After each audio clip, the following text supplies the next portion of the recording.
In today's episode, a really unusual story from France. A story about a French farmer, Jacques Bidon, who embarrassed leading tractor manufacturers, creating in the mid-70s in a barn a tractor that was 30, maybe even 40 years ahead of its time. His project called BIMA is one of the fallen legends of French mechanization that hardly anyone outside France heard about. It's a pity, because its history is truly amazing. Today I invite you to get to know this story better.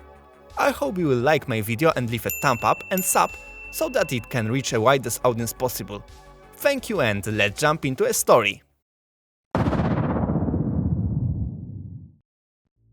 The history of BIMA Tractors began in the mid-70s in northeastern France, in the Champagne region. This region is known primarily for wine production, but this time we are not going to talk about small tractors used in vineyards. We are going to talk about really powerful, high-powered tractors used in a heavy fieldwork. The author of the concept of these unusual tractors is the French farmer Jacques Bidon.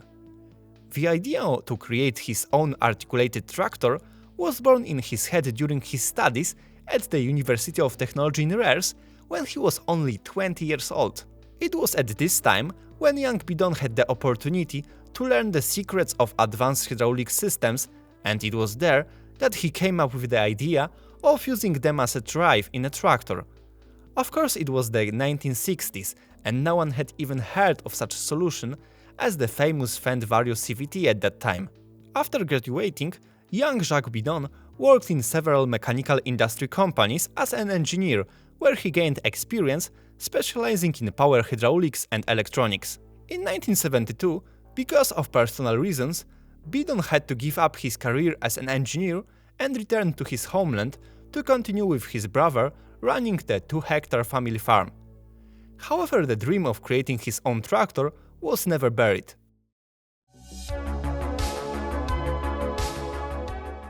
The concept of the tractor has evolved in Bidon's mind over the years.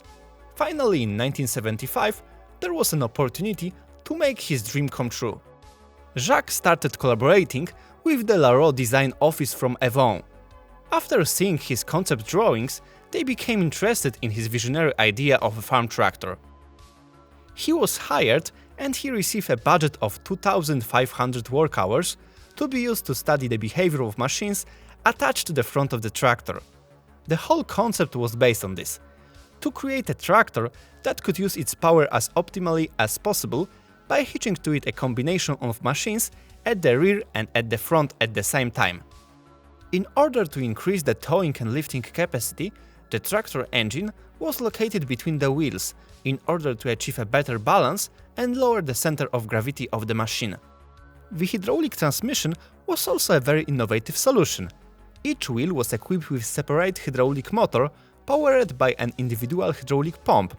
Thanks to that, each wheel was fully independent of each other. The correct operation of the components was supervised by a computer, which controlled the entire drive system. And all of that in the second half of the 70s, when for a large part of the leading tractor manufacturers, offering 1 or 2 power shift gears in their tractors was a big deal already. But to be honest, the first attempts were terrible. Hydromotors adapted from Polytrac excavators were completely unable to drive a farm tractor in the field. A lot of time and work was put to make this prototype working well in the field. The heart of the tractor was a 10-cylinder Mercedes-Benz power unit generating 150 horsepower. The Bidon's tractor was an articulated construction. Moreover, the cabin could be rotated and moved backward and forward, allowing operator to easy and quick adaptation for the specialized equipment, like for example later in such a construction as Class Xerion saddle track. The tractor had a front and rear 3-point linkage with hydraulically driven PTO shafts as a standard. The project was formalized in 1977. It was then that Jacques Bidon registered the company and the BIMA brand for the first time. The name came from the first 2 letters of the Bidon surname and the name of the inventor's wife, Manuel. The first copy was produced on a Bidon's farm. We can only imagine how difficult it was, especially since the tractor was fully electronically controlled and it was a really complicated machine. The BIMA Polytrac 150, as the first-time version of the tractor was named, was presented for the first time to a wide audience in 1978 during the SEMA fair. The tractor gained great recognition from the visitors, and it shouldn't be surprising to anyone. The prototype and its parameters were really impressive. It is worth mentioning the front and rear lifting capacity of up to 10 tons. Other brands, such as Massey Ferguson, which will later supply components for the 3-point linkage, also became interested in the project. Despite this, the BIMA Polytrac 150 remained only as a prototype, but it is still actively used to this day on a nearby farm where only modifications were made to convert it into a tricycle to reduce soil compaction.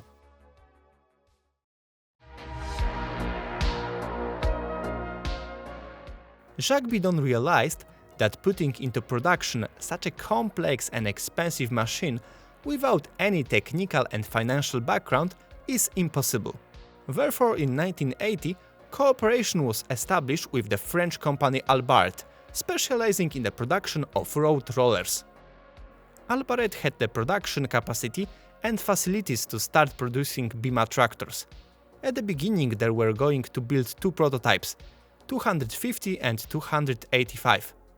They were ready in 1980 when they were tested in the field.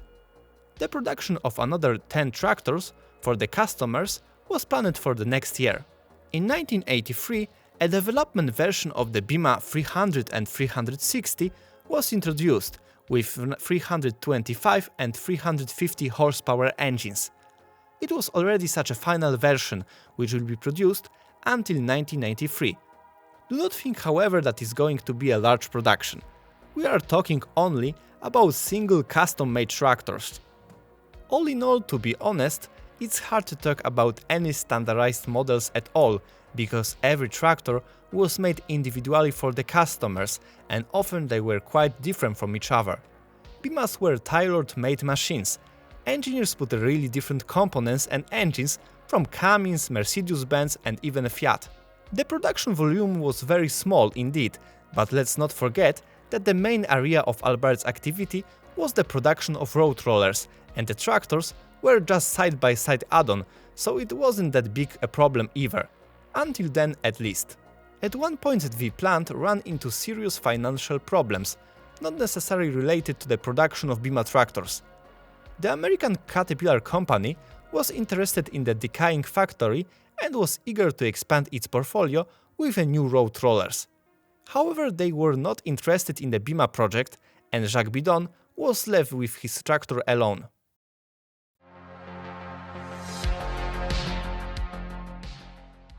Jacques Bidon had to look for a new plant that would undertake the production of his tractors. In 1986, cooperation was established with the French manufacturer of self-propelled forage harvesters OnRip. As a result, BH Industrie company was established between the owners of the company and the Bidon, and the several more BIMA 300 series tractors were produced on a line together with OnRip forage harvesters.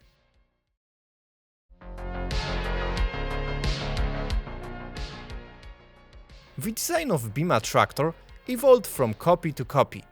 However, at some point, Jacques Bidon wanted to create an even larger, more powerful tractor than before. However, the project was so ambitious that OnRip was unable to undertake it.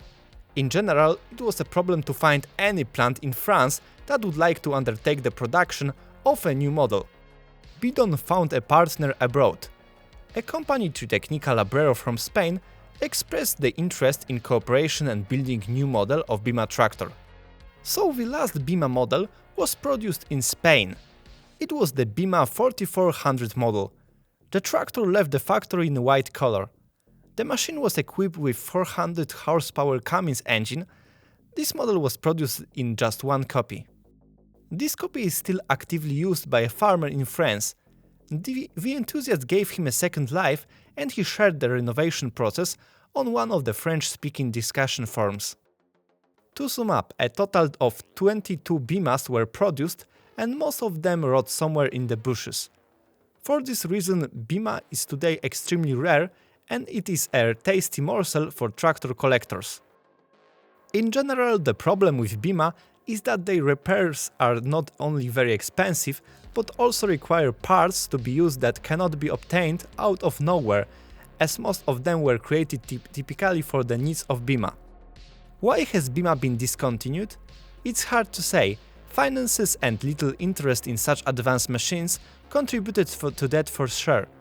Probably this question could be best answered by Jacques Bidon himself, who lives to this day in France and is currently retired. I wanted to make contact with him, but I failed.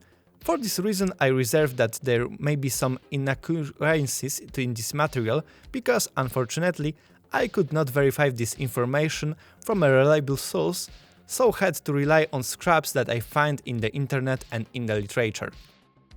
And that's it for today's episode. I hope you like my video.